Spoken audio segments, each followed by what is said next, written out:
Today we'll be going over a variety of assessments that will help measure flexibility. The participant will start with a 2 to 5 minute warm-up. They should get a good stretch in to get better results throughout the test.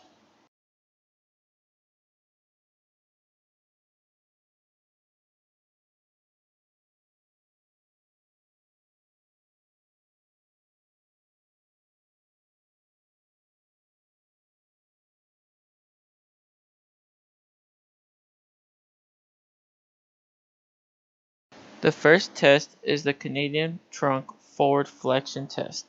This test measures flexion in the lower back and hamstrings. The participant should have shoes off and a flat back. The participant should reach forward with both hands as far as possible, holding a final reach for 2 seconds. The instructor should make sure that the participant's hands are parallel, meaning the fingertips can overlap one another. As seen in the video, the instructor is holding down the knees.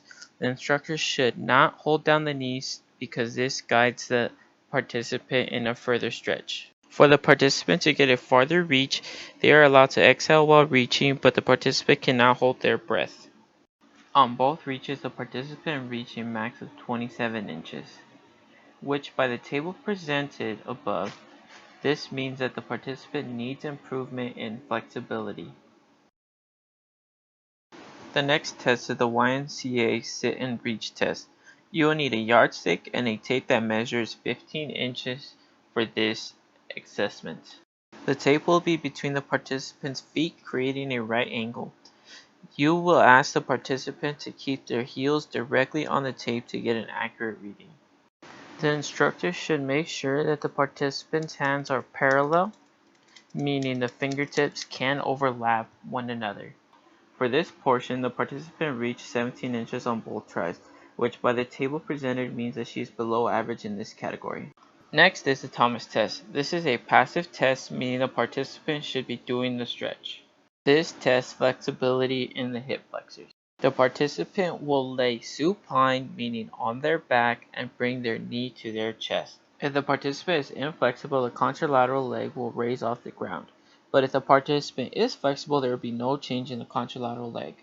There was no movement in the contralateral leg, meaning that the participant is flexible. For the chair sit and reach test, you will need a chair that measures 17 inches in height and a regular ruler. This test is done for older adults.